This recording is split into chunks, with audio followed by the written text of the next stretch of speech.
All right, let us look at the first MCQ,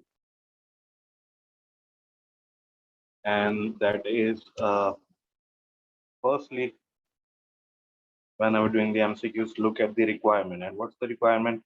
Identify whether the cost listed below should be capitalized or expense. Right. So I-16 property, plant, and equipment requires an asset to be measured at cost.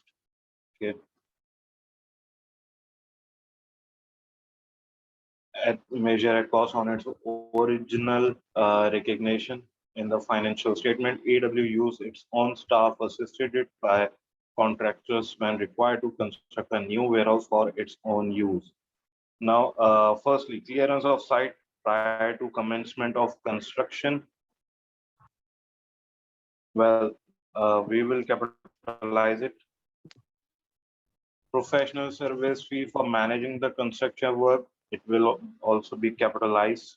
EW own staff wages for time spent working on construction, it will be also capitalized because it is specific to a project, right? It's not general, it's specific to a contract, so it will be capitalized. Then appropriation of EW administration costs based on staff time spent, it will be a general cost, so it will be expense. It's not related to a particular project. Now, on 1st July 2004, experimenter opened a chemical reprocessing plant. The plant was due to be active for 5 years until 30th June 2009, when it would be decommissioned at 1st July X4. The cost of decommissioning the plant were estimated to be 4 million in 5 years time. Experimenter considers that a discount rate of 12% is appropriate for the calculation of a present value, and the discount factor at 12% for 5 years is 0.567.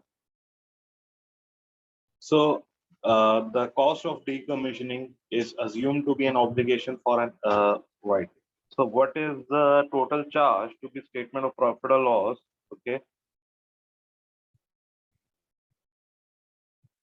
In respect of the decommissioning for the year ended 30th June X5. So what will the cost of decommissioning is assumed to be an obligation for an entity, and amount should be included in the cost of the asset when it is first recognized on 1st July 2000 X4.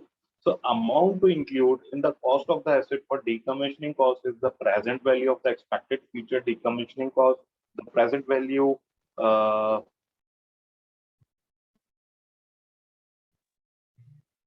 the amount included in the cost of asset for decommissioning cost is the present value of the expected future decommissioning cost, and the present value is calculated by multiplying the expected future cost by a discount factor, which is in this case is the discount factor for year 5, that is the 2000X9 at 12%, at 12%.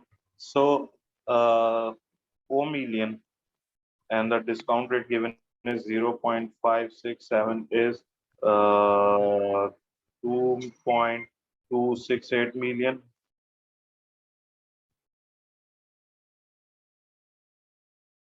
Therefore, cost of asset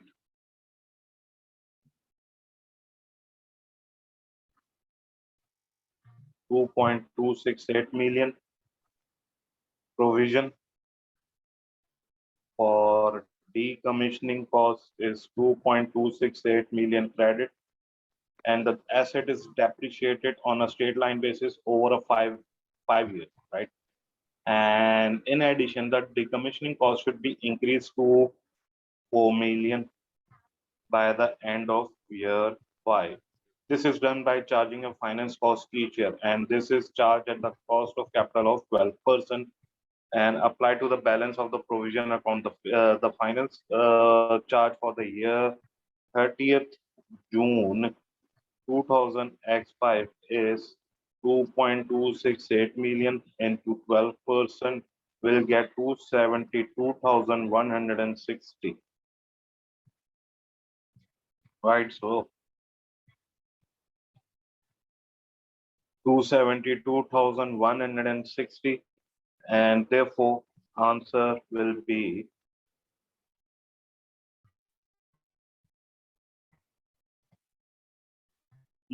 725,000.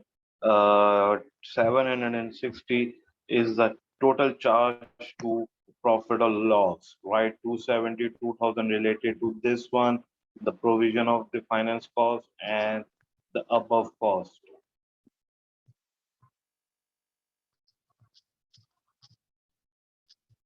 How 725,000? Now, see, I know you're still confused.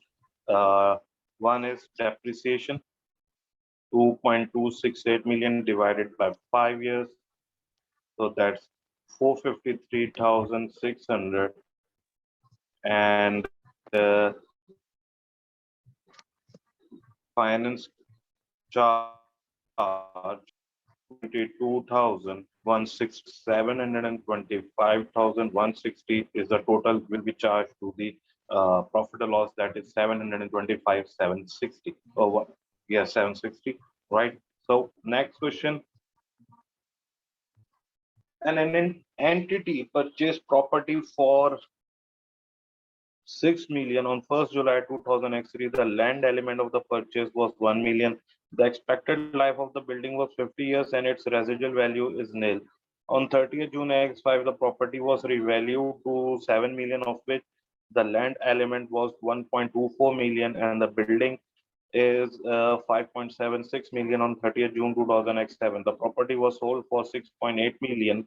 Okay, so what is the gain on disposal of the property that would be reported in the statement of profit or loss for the year to 30th June 2007?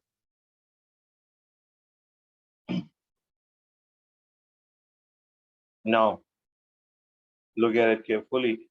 The land element, we have three elements in it: the land element, the building element, and the total.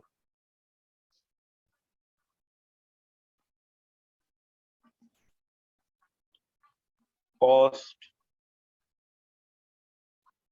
1st July 2003, 1 million, building is 5 million, and total is 6 million. Okay, so building depreciation,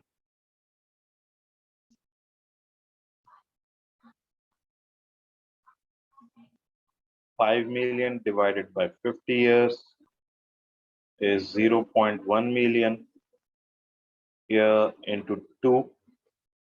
So that is zero point 0.2. We will deduct 0.2 from here as well. Carrying amount 30th June 2000 x5, 1 million. We'll get 4.80 million and it's 5.80. Revaluation gain given in the question is 0.24, 1.96, and we'll get 1.20. Revalued amount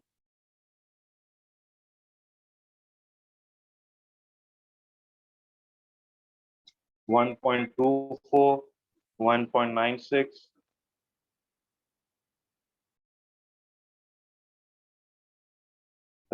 Sorry, not 1.96, it's 5.76, the total, and 7. Now building depreciation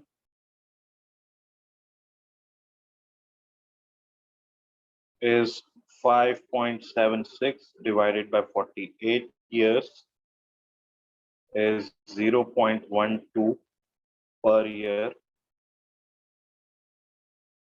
multiplied by 2 is 0.24 and 0.24.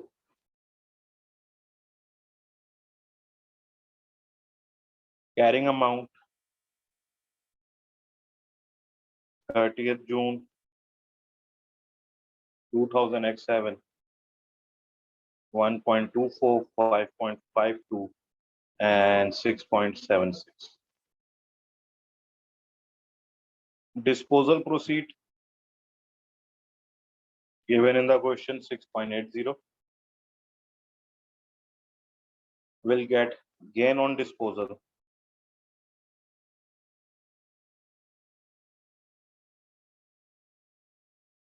0.04, right? So the gain on disposal is 40,000. That 1.2 million balance on the revaluation reserve is transferred from the revaluation reserve to another reserve account, probably retain earnings, but is not reported through the statement of profit or loss for the year. If you selected answer B, you have forgotten to record depreciation between 30th June 2005 and 30th June 2007. If you selected answer C, you have based the profit on the original depreciation. If you have selected D, you have interactive transferred the remaining revaluation reserve into the statement of profit or loss.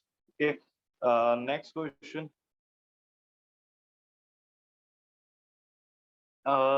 What is the deferred income liability balance at 30th June 2003? A manufacturing entity receives a grant of 1 million towards the purchase of machine on 1st January 2003. The grant will be repayable if the entity sells the asset within 4 years, which it does not intend to do. The asset has a useful life of 5 years. What is the deferred income liability balance at 30th June 2003? Um, I need to rub this part quickly because I need a space. So just a sec, just a minute, please.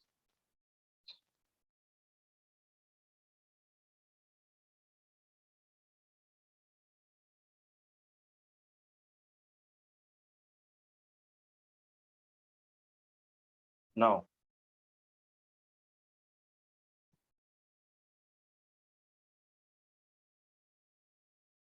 so the grant should be released over the useful life, not based on the possibility of the item being repaid. Therefore, the 1 billion should be released over 5 years, being released of 2,000 a year at 30th June 2000 X1 X1 at 30th June X1. It's 6 months, right? From 1st January to here. So 200,000 into 6 divided by 12, what we will get 1,000, 100,000 has been released, and which leaves 1 million minus 100,000. It will leaves 900,000 into the deferred income liability. So it's 900,000. Now on 1st January 2000 X1, STY received 1 million from the local government on the condition that they employ at least 100 staff each year for next 4 years due to an economic downturn and reduced customer demand. On 1st January 2000 X2, STY no longer needed to employ any more staff and the conditions of the grant required full repayment. What should be recorded in the financial statements on 1st January 2000 X2? Reduced deferred income balance by 750,000. No, it's the wrong option. Reduced deferred income by 750,000 and recognize a loss of 250,000. Yes, this is the right option. This is a revenue grant and would therefore be released to the statement of profit or loss over the 4-year life. By the end of year one, 250,000 would have been credited to the statement of profit or loss, leaving 750,000 held in deferred income. At this point, the amount is repaid, meaning that the deferred income is removed as well as the 250,000 income previously recorded. So B is the answer. Now, sixth question, I mean, which of the following properties owned by Scoop would be classified as an investment property and a property that had been leased to a tenant but which is no longer required and is now being held for resale? Wrong answer. Land purchase for its investment potential planning permission has not been obtained for building construction of any kind.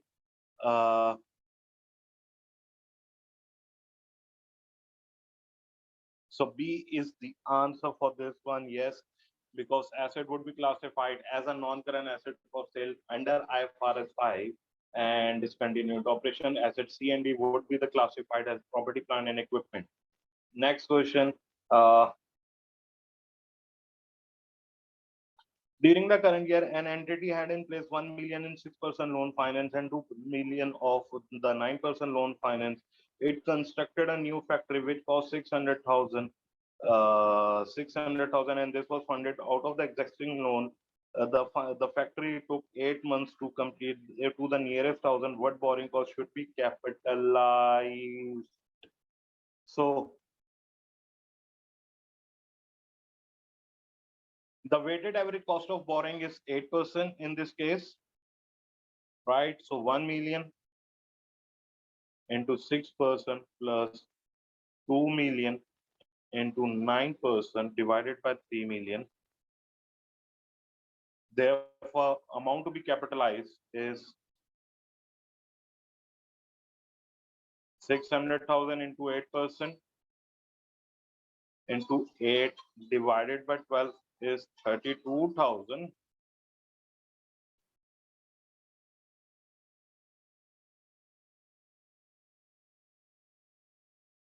So next question, which of the following is correct? Statement 1, if the revaluation model is used for property, plant and equipment, revaluation must subsequently be made with sufficient regularity to ensure that the carrying amount does not differ materially from the value at each reporting date. Yes, it is the right answer. And next one, when an item of property, plant and equipment is revalued, there is no requirement what the entire class of assets to which the items belongs must be revalued. It's false. Okay. Now, moving ahead.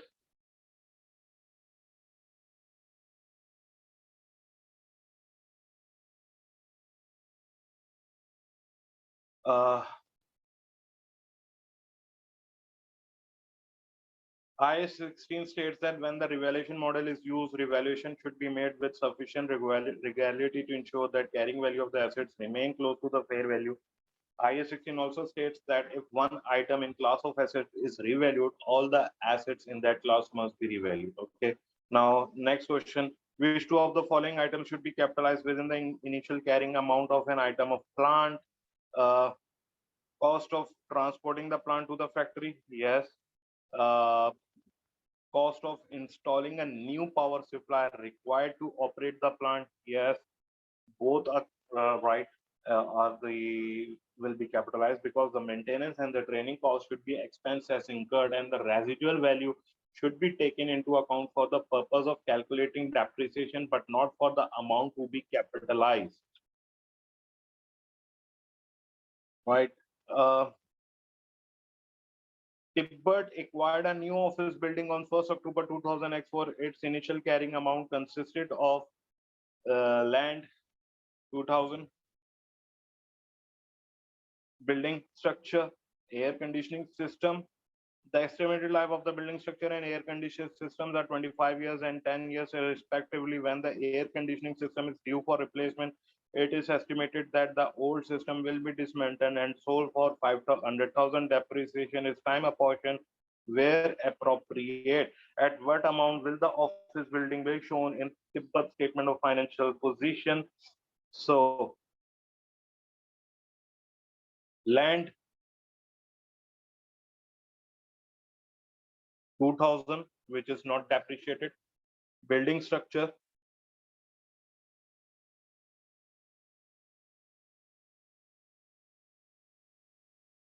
10,000 minus 10,000 divided by 25 multiplied by 6 divided by 12 is 9,800. Okay. Air conditioning system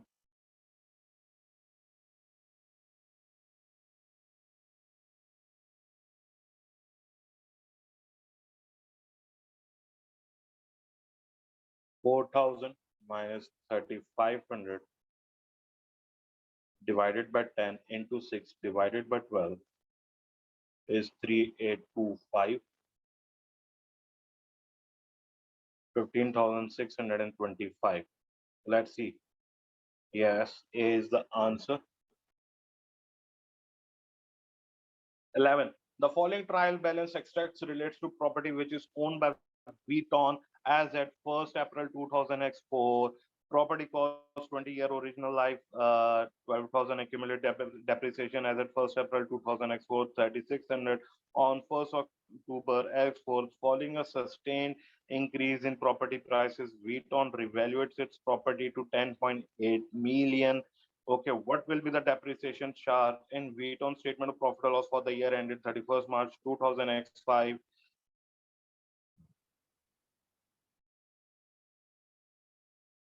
So year end is 31st March X5, right? And it extracts the trial balance extract at 1st April 2000 X4. Property at cost accumulated depreciation on 1st October, a falling sustained increase in property value and very valued since property at so 10.8 million. Yeah, so see,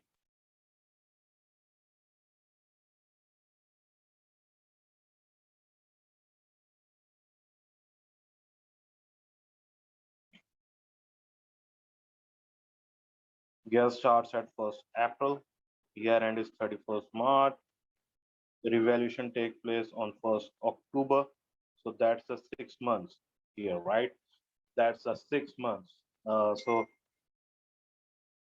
10,800. The life remaining is 13.5 years, and it will be depreciated over the 6 months. So total depreciation is 700,000 in this case.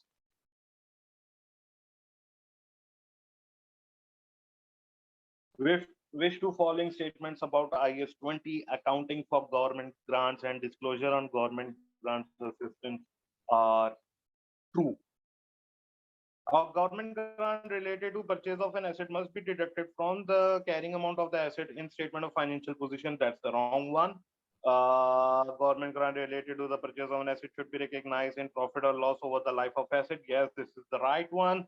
And free marketing advice provided by the government department is excluded from the definition of government grant. Yes, this is also right because item A is incorrect as a deferred income method can be used. Item D is incorrect as any repayment is corrected in the current period, not retrospectively. Okay.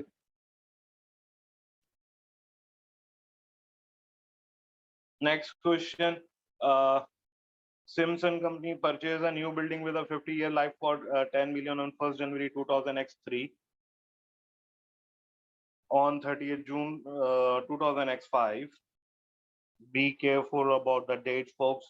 Smithson Company moved out of the building and rented it out to rent third parties on a short-term lease. Simpson Company uses a fair value model for investment properties. At 30th June, the fair value of the property was 11 million. At 30th December, it was 11.5 million. What is the total net amount to be recorded in the statement of profit or loss in respect of the office for the year ended 30th 1st December 2000 X5? Cool. So 6 months depreciation again, right? Because the year end is 31st December. See, 1st January to 31st December, right? And they purchase a new building with a 50-year life on 10 million on 1st January, actually on 30th June. So here is 30th June. That means 6 months. Samsung company move out of the building and rent it out to third parties on a short-term lease.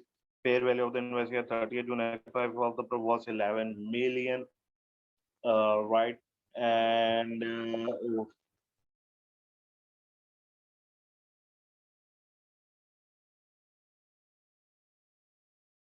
so over till here, 10th million divided by 50 years into 6 divided by 12, we'll get 100,000. When the asset is transferred to investment property, it should be revalued to the fair value of 11 million, right? At the date the asset is used is changed, this should be recorded in other comprehensive income and in revaluation surplus. and not in the statement of profit or loss. From this date, the fair value model is used. No depreciation is accounted for, but the asset will be revaluated to the fair value with gain or losses through the statement of profit or loss, right? So there is a gain of, so there is a gain of 500,000 from 30th from June 2000 X5 to December X5. This would be included in the statement of profit or loss. So therefore, total net income will be total net income will be 400,000, being the 500,000 fair value gain less the depreciation expense of 100,000 for the first 6 months, right? Because total 500,000, but less 100,000 depreciation, which we calculated above for the first 6 months. So the total gain will be 400,000, right? So net income is 400,000.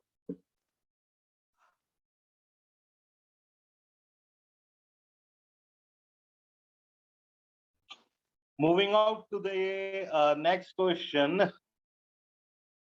the 14th question. What are the total borrowing costs to be capitalized in respect of the warehouse? Okay.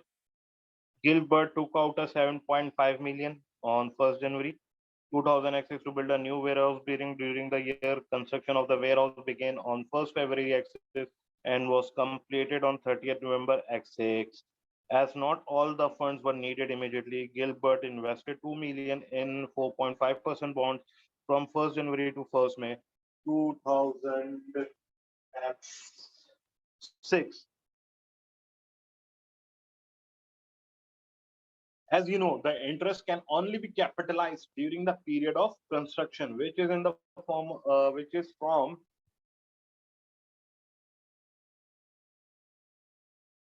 1st Feb 2006. Therefore, the interest can be capitalized for 10 months, being from 1st Feb to 30th November is 10 months. This gives us how much? 7.5 million. Interest rate is 10%. It's 10 divided by 12 months. How much we get? We get 625,000 till now. Any temporary investment income earned during this period should be net off to the amount capitalized, and the amount earned from 1st February to 1st May X6 is 2 million into 4.5% into 3 divided by 12.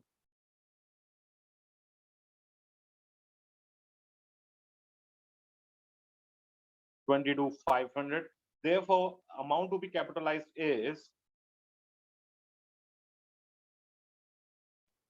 625,000 minus 22,500 is 602,500, and all interest incurred and earned in January excess is before the construction period and therefore recorded in statement of profit or loss.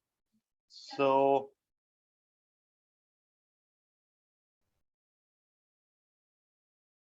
600 to 500 is the answer.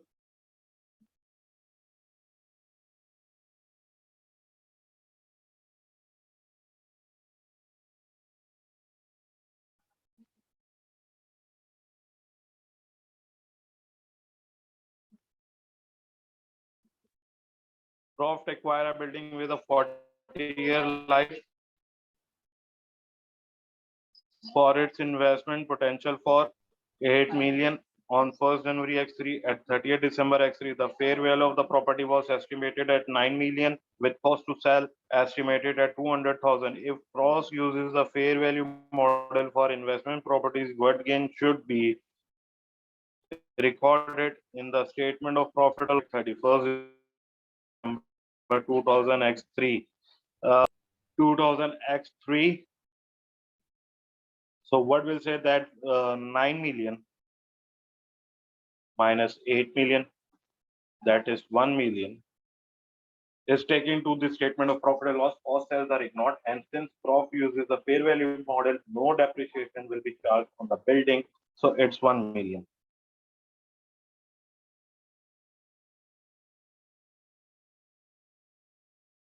Next question. Which of the following cannot be recognized as an intangible non-current assets in GHK consolidated statement of financial position as of 30th September X1? Okay. So GHK spent 132,000 developing a new type of product in June 2001. Management worried that it would be too expensive to fund the finance to complete the project. Came from a cash injection from a benefactor received in November X1. And here A is the answer. The finance was only available at the year end. Therefore, the criteria of recognizing an asset were not met as the resources were not available to complete the project. Even though the brand is internally generated in the subsidiary accounts, it can be recognized at fair value for the group. Item C can be recognized as a purchase intangible, and item D means the criteria for being capitalized as development cost. Next question. Which of the following could be capitalized as development expenditure in M statement of financial position at 31st March 2000 Y0 according to IS 38? Well, 120,000 spent on developing a prototype and testing a new type of propulsion system. The project needs further work on it as the system is currently not viable. It cannot be capitalized because it does not meet all the criteria as it is not viable. Now, next, a payment of 50,000 to a local university engineering faculty to research new environmental friendly building techniques. Well, it cannot be capitalized as well because item B is research, and research cost will be expense and not cannot be capitalized at all. Then 35,000 developing an electric bicycle. This is near completion and the product will be launched soon. As this project is first of its kind, it is expected to make a loss. So item C cannot be capitalized because it does not meet all the criteria as it is making a loss. So D, 65,000 developing a special type of new packaging for a new energy efficient light bulb. The packaging is expected to reduce M's distribution cost by 35,000 a year, will be capitalized only.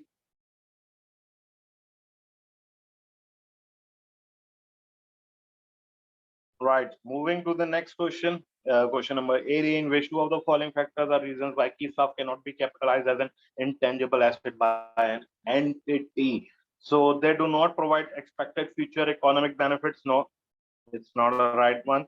They cannot be controlled by an entity. Yes, correct. Their value cannot be measured reliably. It's also correct. So B and C is the right. Key staff cannot be capitalized as firstly, they are not controlled by an entity. Secondly, the value that one member of the key staffs contribute to an entity cannot be measured reliably.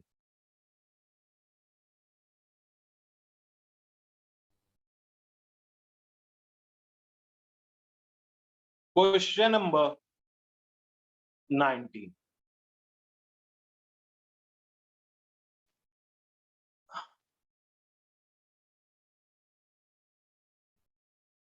Moving on to the next question. Question number 19. The cost of 750,000 relate to 10 months of the year up to April 2005. Therefore, the cost per month were 75,000. Okay. AMCO carries out research and development in the year ended 30th June X5. AMCO incurred total cost in relation to the project 750,000, spending the same amount each month up to 30th April. When the project was completed, the product produced by the project went on sale from 31st May X5. The project had been confirmed as feasible on 1st January, and the product produced by the project was expected to have a life of 5 years. What is the carrying amount of the development expenditure as at 30th June X5?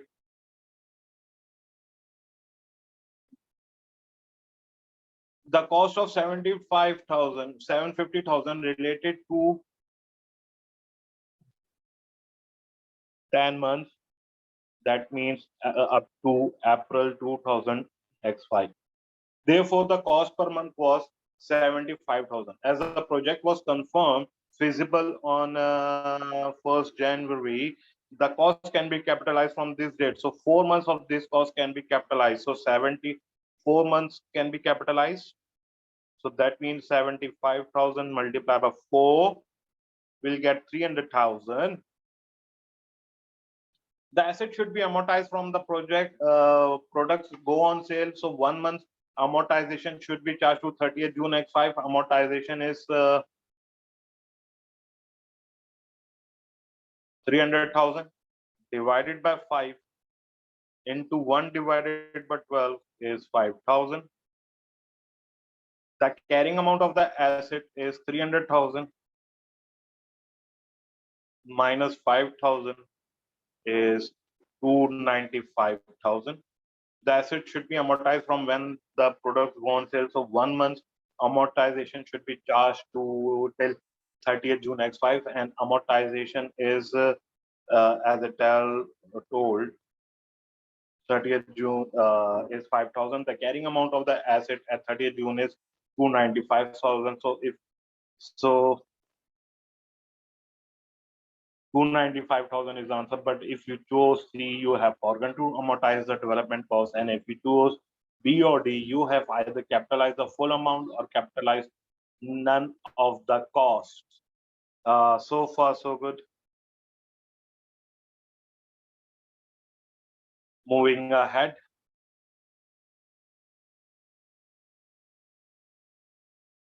CBIL has acquired a subsidiary Basel in the current year. Basel has a brand which has been reliably valued by CBIL at 500,000 and a customer list which CBIL has been unable to value. Which of this describes how CBIL should treat this intangible assets of the Basel in the consolidated financial statements? Okay, so they should be included in the goodwill. No, wrong one. The brand should be capitalized as a separate intangible asset, whereas the customer list should be included within goodwill. Yes, right one. B is the answer, because the brand can be majorly reliable. So this should be accounted for as a separate intangible asset on consolidation. The customer list cannot be valued reliably and so will form part of the overall goodwill calculation. It will be subsumed within the goodwill value. We are done with the 20 questions so far.